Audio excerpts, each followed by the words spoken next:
बायकोला वाटत होतं की नवरा तिच्याशी खोटं बोलतोय, तिच्यापासून दूर जातोय आणि कदाचित दुसऱ्या कोणाच्या प्रेमात पडला आहे. त्यामुळे तिच्या मनात दिवसेदिवस संशय वाढत होता. प्रत्येक फोन कॉल, प्रत्येक मेसेज, प्रत्येक उशिरा घरी येणं तिला विश्वासघाताचं चिन्ह वाटू लागलं होतं. घरात भांडणं वाढली, नात्यातला गोडवा हरवला आणि एक दिवस तिने नातं संपवायचाच निर्णय घेतला. पण त्याच दिवशी तिच्या समोर असं सत्य आलं, ज्याने तिच्या आयुष्याचा संपूर्ण अर्थ बदलून टाकला.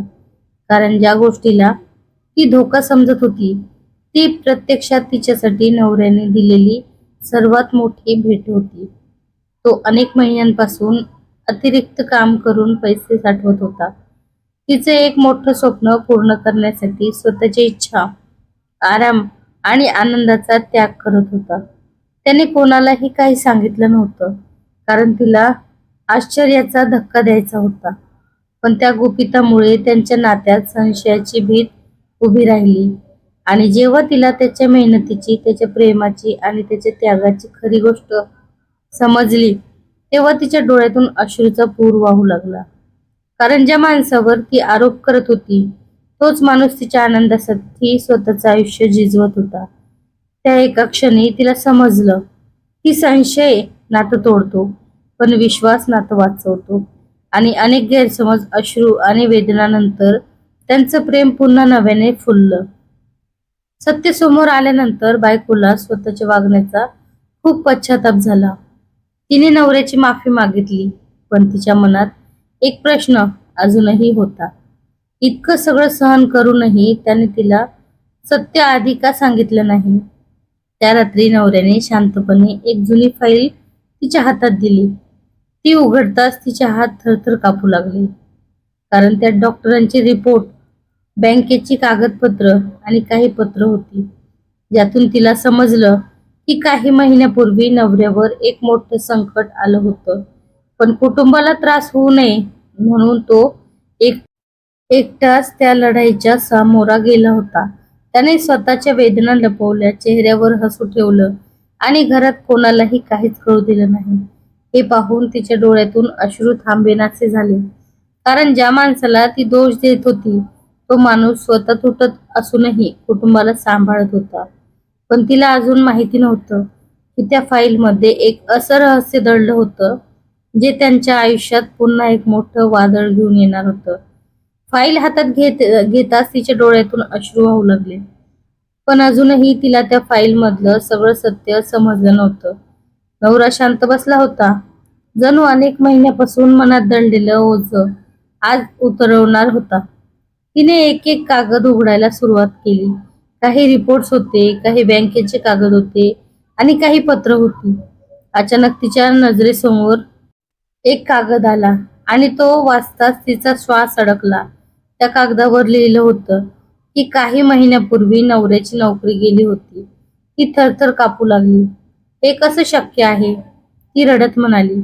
कारण घरात कधीच पैशाची कमतरता जाणवली नव्हती. मुलांच्या शिक्षणात अडथळा आला नव्हता. तिच्या गरजा पूर्ण होत होत्या. मग नोकरी केल्यानंतरही हे सगळं कसं चाललं होतं?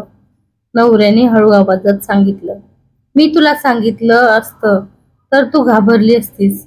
मुलांच्या चेहऱ्यावरचं हसू हरवलं असतं, म्हणून मी शांत राहिलो. तिच्या डोळ्यात वेदना दाटून आल्या. पण कथा इथे संपत नव्हती. तिने पुढचा कागद उघडला आणि तिच्या पायाखालची जमीनच सरकली. तो त्यांच्या घराच्या कर्जाचा कागद होता. घर वाचवण्यासाठी नवऱ्याने स्वतःचे दागिने नव्हे, तर वडिलांनी दिलेली शेवटची आठवण सुद्धा विकली होती. त्याने कोणालाही सांगितलं नव्हतं. तिला आठवलं, काही महिन्यांपूर्वी तो उशिरा घरी यायचा. ती रागाने विचारायची, कोणाशी बोलत असतोस? आणि तो फक्त हसून विषय बदलायचा. आज तिला समजलं होतं की तो दुसरीकडे काम करत होता. दिवसभर नोकरी शोधणं आणि रात्री छोट्या कामामधून पैसे कमावणं, हेच त्याचं आयुष्य झालं होतं. ती रडत त्याच्या मिठीत शिरली. पण त्याच वेळी तिची नजर फाईलच्या शेवटच्या पानावर गेली. तिथे एक नाव लिहिलेलं होतं, एका महिलेचं नाव. ते नाव पाहताच तिच्या मनात पुन्हा वादळ उठलं.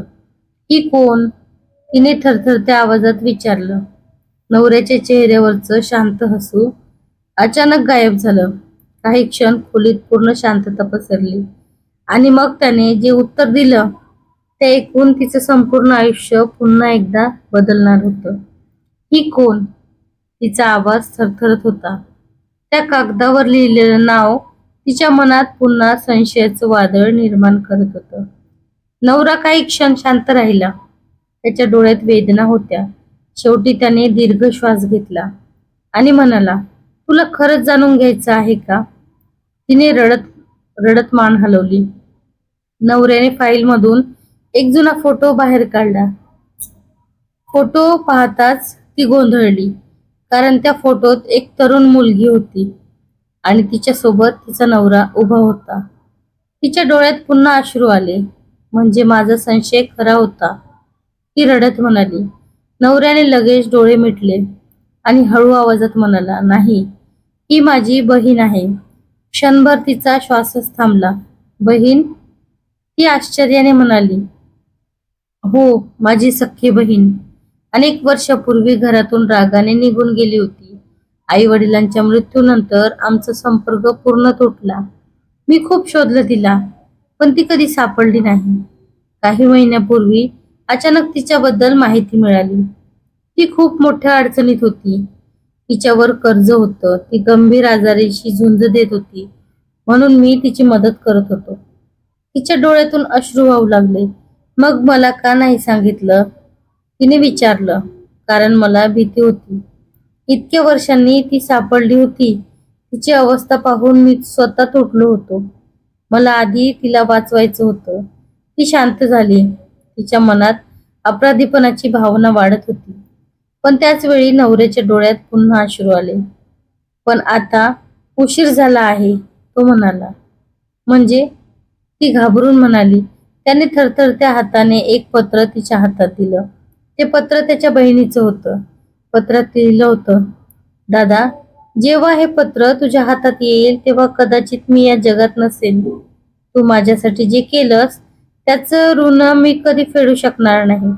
आयुष्यभर तुझ्यापासून दूर राहण्याची चूक मी केली, पण शेवटच्या क्षणी तू माझ्यासोबत होतास, एवढंच माझ्यासाठी खूप आहे. पत्र वाचताच तिच्या हातातून ते खाली पडलं. नाही, ती रडत ओरडली. नवऱ्याच्या डोळ्यातूनही अश्रू वाहत होते.